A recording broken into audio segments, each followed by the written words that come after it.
Welcome back to Eagles Draft Central. Today we're going to look at our linebacker part of these segments that we've been looking at building up towards the draft.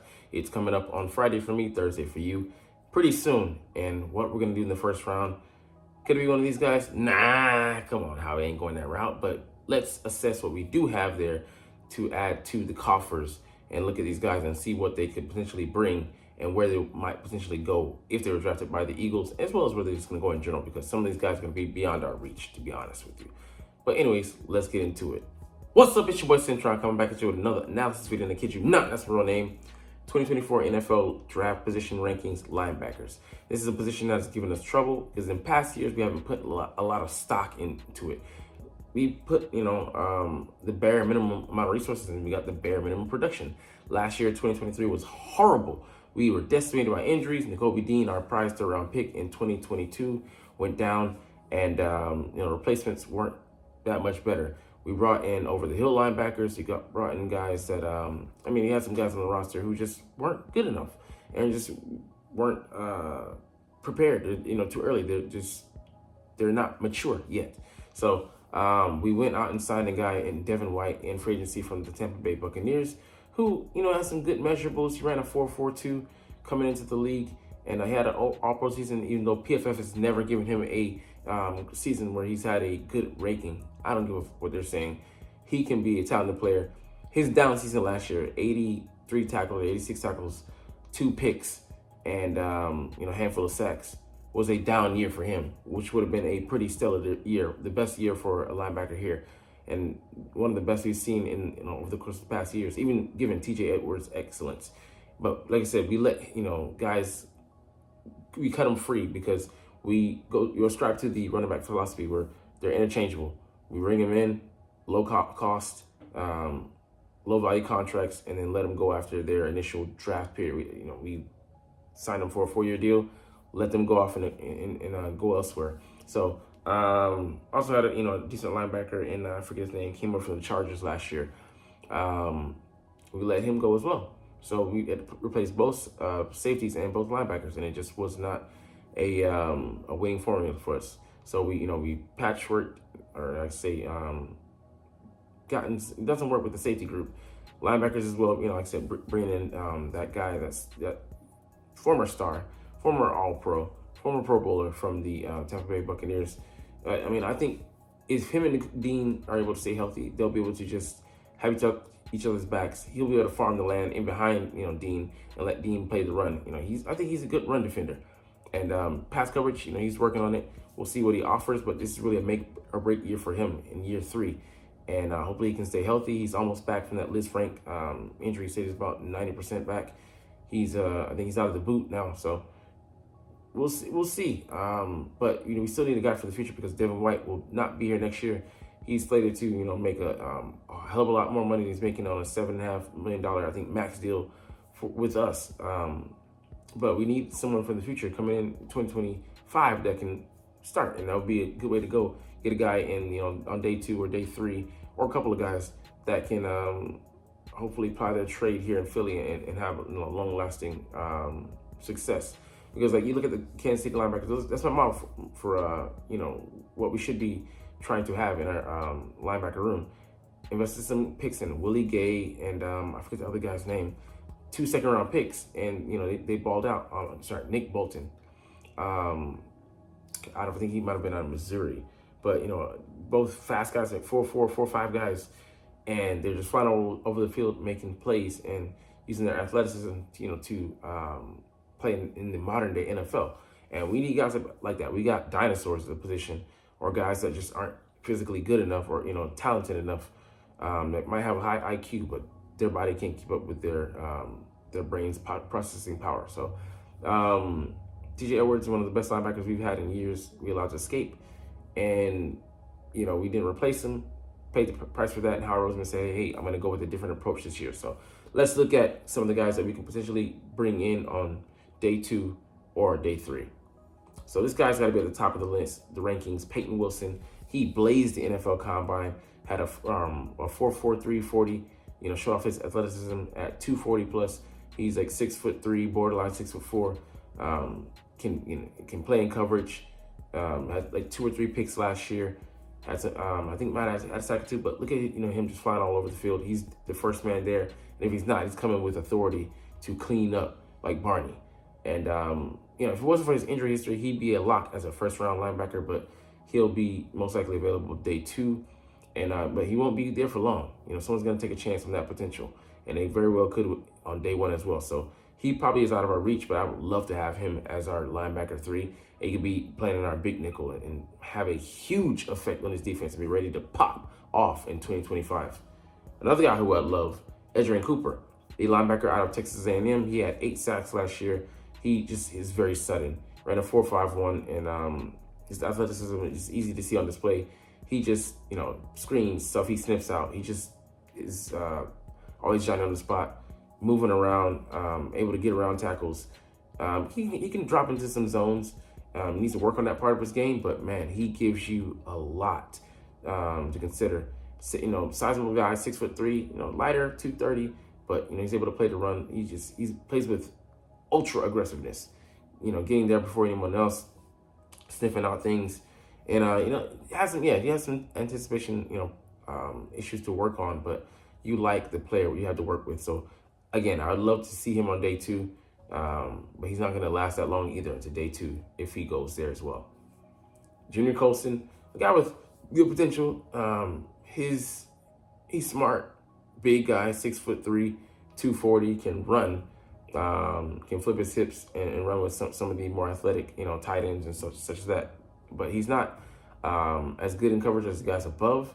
That being said, he's going to be a better pro than he was at Michigan. He had a lot of talent playing around him. So I would love to see what he could do in this defense, but he would not be a guy that I would think would come in and immediately contribute. Adrian Cooper might not be as well, but I think he'd have a defined role on the defense, whereas Junior, he's still swimming. All right, Jeremiah Trotter, I love the player. I just think, his lack of size and length, him playing next to Dean, that wouldn't be ideal for me, the ideal duo. That being said, I would take him, hopefully not day 3, round 3 pick. But that being said, he could maybe potentially slip into the 4th round because there's size concerns, but he also can play in coverage. I think he's a better linebacker overall than his dad was, but that could be just maybe at the height of his powers because his dad was doing everything as well. But he was more known as a hitter. He had that superior size. Tommy Etchenberg, a solid guy. I would say jack of all trades, a master at anything. He just lacks athleticism. That's it. His brain is huge. He's getting some big brain plays and early down guy, but I don't think he's gonna be stand out in pass coverage. But I think he'll be a average to at best solid starter in the league. Jordan McGee, our guy, just discovered his tape. Looks good, man. I think he could really develop. He's limited, but he's definitely fast, tough, communicates well. He's just everywhere. He's an ever-present, linebacker. Has some, good sacks, some good plays, put that on tape. But he's 228, so not a lot he can do with that. But, he does get off and shed blocks pretty well for a guy his size. Marius Lufau, a guy I would just say he's active. Can, be a little bit overly aggressive at times and get worked over. Needs to be better in zone coverage and such. But I think, he's strictly, he's limited a little bit because he just one track mind, I would say sometimes. So, but he attacks though.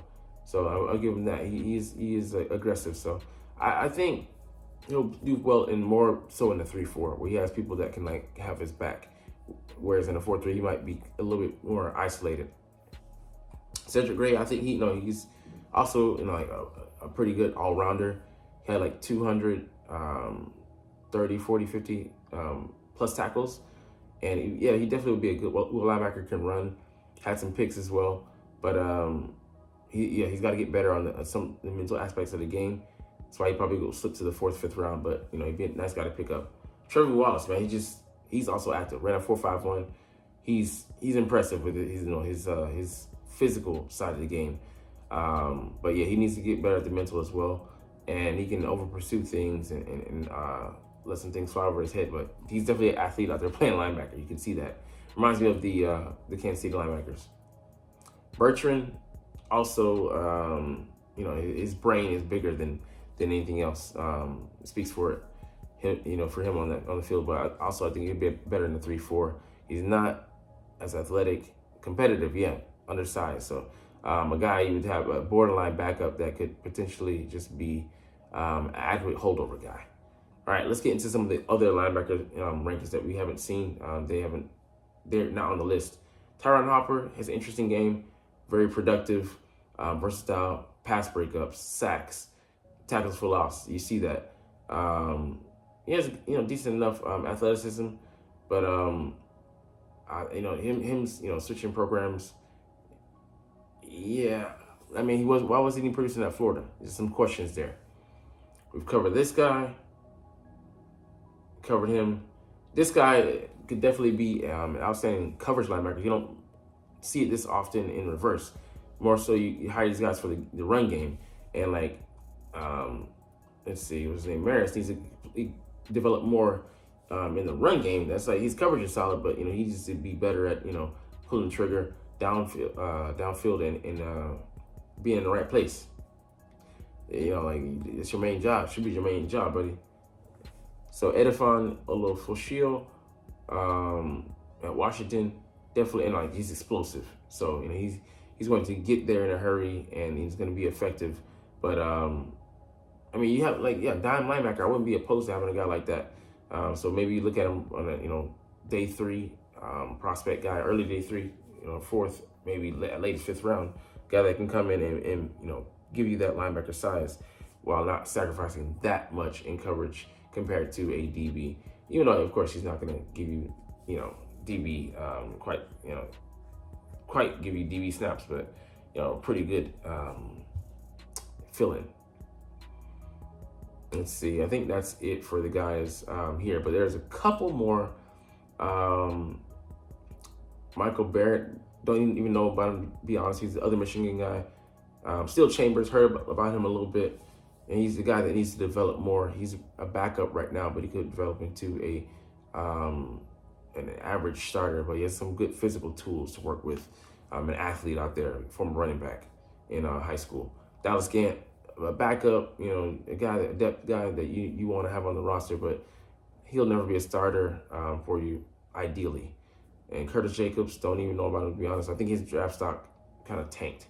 But a guy who I really like, Jalen Ford, 200 tackles, 220 tackles over the past 2 seasons. I think 6 interceptions, so he's very active, man. Can get into spots very well. He drops into coverage with the best of them, and a very productive guy. He's sizable, 6'3", 242, runs in like the 4.6, 4.7 range, so adequate enough speed.